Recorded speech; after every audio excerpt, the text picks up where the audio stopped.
EVM से पंचायत चुनाव कराना होगा सही? पंचायती राज मंत्री सम्राट चौधरी के द्वारा लिए जनसंख्या नियंत्रण का फैसला सही है या गलत?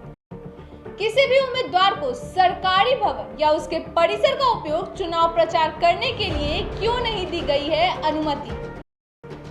चुनाव को लेकर ईसी ने क्यों खींची है लक्ष्मण रेखा? आचार संहिता से क्या होगा लाभ? बिहार के गांवों की सरकार में कौन बनेगा मुखिया? किसके सिर सजेगा सरपंच का ताज? पंच के चुनाव में कौन मारेगा बाजी? कौन होगा अपने वार्ड का प्रमुख? नमस्कार, मैं प्रज्ञा कुमारी, आप देख रहे हैं न्यूज भारतवर्ष।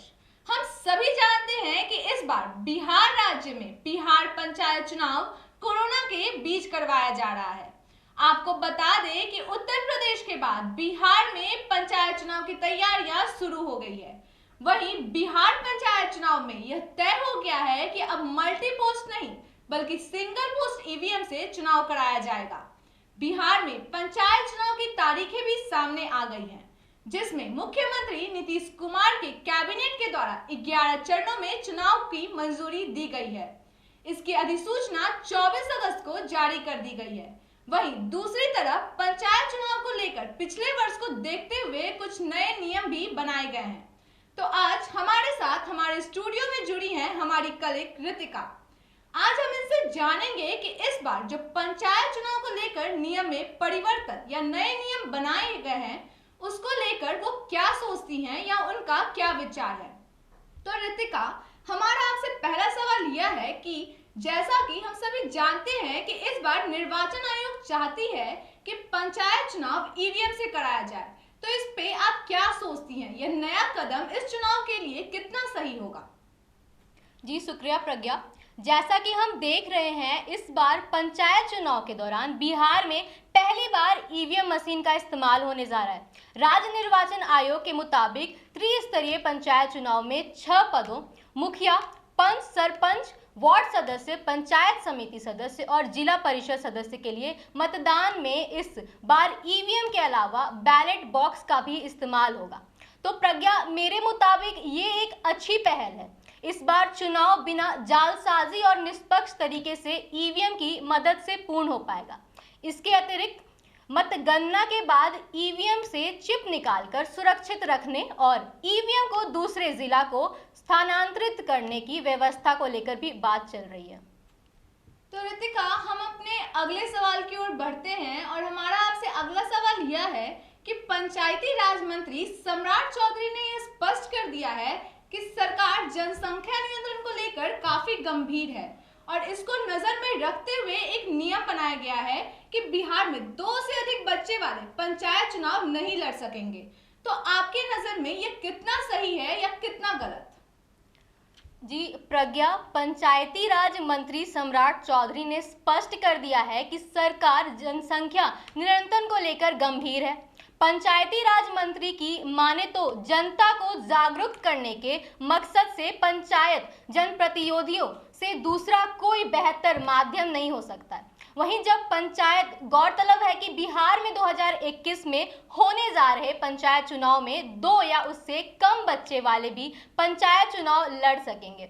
पंचायती राज मंत्री सम्राट चौधरी की माने तो जनसंख्या नियंत्रण के लिए त्रिस्तरीय पंचायतों और ग्राम कचहरी में 2 या उससे अधिक बच्चे वाले को चुनाव लड़ने पर रोक लगाने के लिए सरकार विचार कर रही है। कहीं ना कहीं इस नियम का एक फायदा है कि लोग अपने मुखिया से ही प्रोत्साहित होते हैं या सीखते हैं और जैसा अब हो सकता है कि लोगों के बीच में यह जागरूकता फैले, 2 बच्चों का परिवार सुखी और सफल होता है। जैसा कि कहा जाता है, हम दो हमारे दो।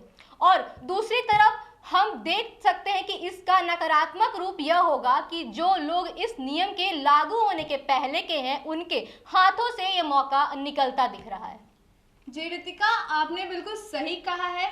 और अब अगर हम देखें तो हम यह भी देखते हैं कि आयोग के अनुसार किसी भी उम्मीदवार को सरकारी भवन या उसके परिसर का उपयोग चुनाव प्रचार या चुनाव बैठक के लिए करने की अनुमति नहीं दी जाएगी। तो ये कितना सही होगा उन उम्मीदवारों के लिए जिन्होंने इस चुनाव में भाग लिया है?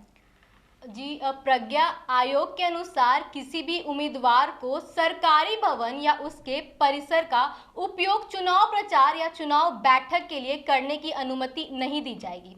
आयोग का कहना है कि पंचायत चुनाव के क्रम में सरकार के पदाधिकारी यह सुनिश्चित करेंगे कि वे ऐसे शिकायत के लिए अवसर न दें कि उन्हें चुनाव अभियान के प्रोत्साहन अपनी पदीय स्थिति का उपयोग किया जाए और साथ ही साथ चुनाव में कोई गड़बड़ी ना हो पाए और चुनाव निष्पक्ष तरीके से संपूर्ण हो पाए। इसलिए भी कहीं ना कहीं सरकारी भवन या उसके परिसर का उपयोग चुनाव प्रचार के लिए नहीं किया जाना ही उचित होगा।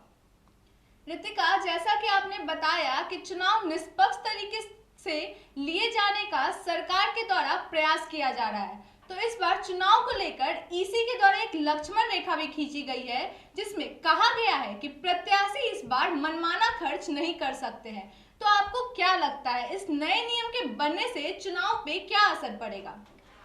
देखिए प्रज्ञा, बिहार राज्य निर्वाचन आयोग के त्रिस्तरीय पंचायत चुनाव 2021 को लेकर गाइडलाइन जारी कर दिया है।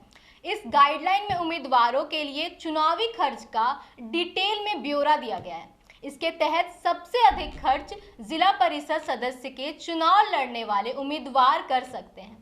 जिला परिषद के उम्मीदवारों को 1 लाख तक खर्च करने की तक छूट मिली है।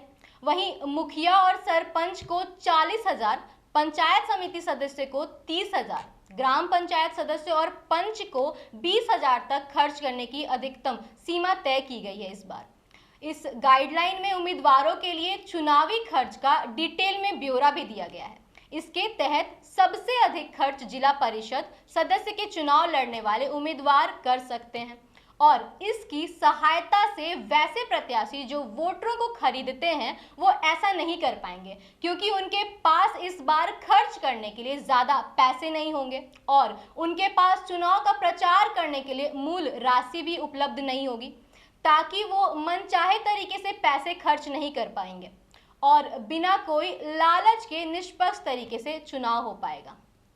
तो रितिका, अब हम आज के इस कार्यक्रम के अंत तक पहुंचते हुए आपसे हमारा अंतिम सवाल यह है कि हम जानते हैं कि बिहार में 24 अगस्त को त्रिस्तरीय पंचायत चुनाव की अधिसूचना जारी की गई है और इसके साथ ही राज्य में आचार संहिता भी लागू की जा चुकी है। तो रितिका, आपको क्या लगता है, इस बार लागू की गई आचार संहिता पे आपके क्या विचार हैं? प्रज्ञा, बिहार में पंचायत चुनाव को लेकर इस महीने ही आदर्श आचार संहिता लागू की जा चुकी है। पंचायती राज विभाग ने पटना जिला प्रशासन से चुनाव की तिथि से संबंधित सुझाव भी मांगा था, जिसमें प्रशासन की ओर से 8वें चरण में चुनाव कराने का सुझाव दिया गया है। जैसा कि प्रज्ञा, हम लोग जानते हैं कि आचार संहिता तब लागू होता है जब चुनाव की तारीख घोषित की जाती है और तब तक रहती है जब तक चुनाव खत्म नहीं हो जाता।